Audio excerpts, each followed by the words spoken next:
Hello' ছাত্ৰ-ছাত্ৰীসকল, যিসকলে 2026ত মেট্ৰিকত ফেইল কৰিছা, তো তোমালোকৰ বাবে এই ভিডিঅ'টো অত্যন্ত গুৰুত্বপূৰ্ণ ভিডিঅ' হ'বলৈ গৈ আছে। কাৰণ ছাত্ৰ-ছাত্ৰীসকল, তোমালোকে বহুতে বিভিন্ন ধৰণে প্ৰশ্ন কৰি আছিল। তো তোমালোকৰ কম্পাৰ্টমেণ্টেল এক্সাম কেতিয়া হ'ব আৰু তোমালোকে এই ভিডিঅ'টো চোৱাৰ পিছত আৰু কোনো ধৰণৰ ভিডিঅ' চাব নালাগে, যাতে তো একেবাৰে ডিটেইলছত বুজাই দিম। তো তোমালোকে ভিডিঅ'টো স্কিপ নকৰি একেবাৰে প্ৰথমৰ পৰা শেষ পৰ্যন্ত ভিডিঅ'টো চাবা। আৰু তোমালোকে বহুতে SMS কৰি আছিলা যে কম্পাৰ্টমেণ্টেল এক্সামত MCQ থাকিব নেকি, বা তোমালোকৰ ফিজ কিমান লাগিব, আৰু তোমালোকে বহুতে SMS কৰি আছিলা যে কেইখন ছাবজেক্টত কম্পাৰ্টমেণ্টেল এক্সাম দিব পাৰি। তো তোমালোকক এই সকলোখিনি A to Z এই সকলোখিনি আজিৰ ভিডিঅ'টোত জনাই দিম। তাৰ আগতে ছাত্ৰ-ছাত্ৰীসকল, তোমালোকে যদি এতিয়ালৈকে আমাৰ এডুকেশ্যন আছাম চেনেলটো ছাবস্ক্ৰাইব কৰা নাই, তো তোমালোকে আমাৰ এডুকেশ্যন আছাম চেনেলটো ছাবস্ক্ৰাইব কৰি ৰাখিবা। কাৰণ ছাত্ৰ-ছাত্ৰীসকল, তোমালোকক কম্পাৰ্টমেণ্টেল এক্সামত ক'ৰ পৰা কুৱেশ্যন আহিব, ক'ৰ পৰা কাটিব, তো সকলোখিনি আমাৰ এডুকেশ্যন আছাম চেনেলটোৰ জৰিয়তে জনাই দিম। তো তোমালোকে আমাৰ এডুকেশ্যন আছাম চেনেলটো ছাবস্ক্ৰাইব কৰি ৰাখিবা। ছাত্ৰ-ছাত্ৰীসকল, ভিডিঅ'টো আৰম্ভ কৰোঁ আহা। তো তোমালোকে বহুতে SMS কৰি কৈ আছিলা যে কম্পাৰ্টমেণ্টেল এক্সামত MCQ থাকিব নেকি। তো হয় ছাত্ৰ-ছাত্ৰীসকল, তোমালোকৰ কম্পাৰ্টমেণ্টেল এক্সামত MCQ থাকিব।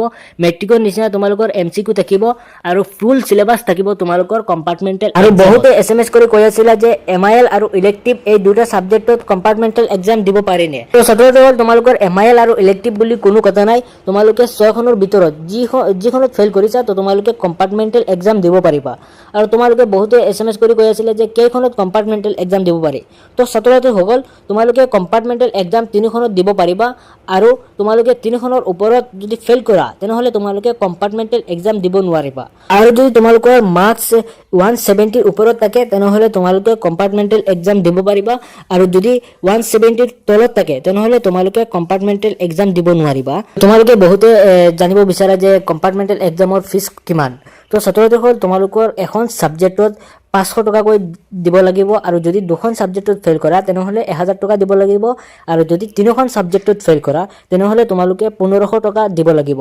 আৰু ফিজ থাকিব তোমালোকৰ চেণ্টাৰ ফিজ থাকিব 150 টকা। তো তোমালোকে ইয়াতে দেখিব পাৰিছা যে নটিছখন, কম্পাৰ্টমেণ্টেল এক্সামৰ নটিছখন, তো তোমালোকে ইয়াতে চাব পাৰা। তোমালোকৰ এখন ছাবজেক্টত 500 টকা থাকিব, 2খন ছাবজেক্ট হ'লে 1000 টকা থাকিব, আৰু 3খন ছাবজেক্ট হ'লে 1500 টকা থাকিব। আৰু বহুতে SMS কৰি কৈ আছিলে যে কম্পাৰ্টমেণ্টেল এক্সাম ক'ত দিব লাগিব। তো ছাত্ৰ-ছাত্ৰী, তোমালোকে আগতে মেট্ৰিক যিখন চেণ্টাৰত দিছিলা, তো তোমালোকে সেই চেণ্টাৰত দিব লাগিব। নহ'লে তোমালোকে 2-3খন চেণ্টাৰ মিলাই তোমালোকে এখন চেণ্টাৰত দিব লাগিব। তো সেইটো তোমালোকে স্কুলত জনাই দিব, ক'ত দিব লাগিব এক্সাম, তোমালোকৰ স্কুলত জনাই দি দিব। আৰু বহুতে কৈ আছিলে যে কম্পাৰ্টমেণ্টেল এক্সাম কেতিয়া হ'ব। তো তোমালোকৰ ৰুটিন এতিয়ালৈকে অহা নাই, তোমালোকৰ কম্পাৰ্টমেণ্টেল এক্সামৰ ৰুটিন। তো যেতিয়াই কম্পাৰ্টমেণ্টেল এক্সামৰ ৰুটিন আহে, মই তোমালোকক এডুকেশ্যন আছাম চেনেলটোৰ জৰিয়তে জনাই দিম। তো তাৰ কাৰণে তোমালোকে আমাৰ এডুকেশ্যন আছাম চেনেলটো ছাবস্ক্ৰাইব কৰি ৰাখিবা। তো যেতিয়া আপডেট আহে, মই তোমালোকক এডুকেশ্যন আছাম চেনেলটোৰ জৰিয়তে জনাই দিম। তো ছাত্ৰ-ছাত্ৰীসকল, আজিৰ ভিডিঅ'ত এইখিনি আছিল। আৰু তোমালোকে যদি এতিয়ালৈকে ভিডিঅ'টোত লাইক এটা কৰা নাই, তো তোমালোকে ভিডিঅ'টোত লাইক এটা কৰি দিবা।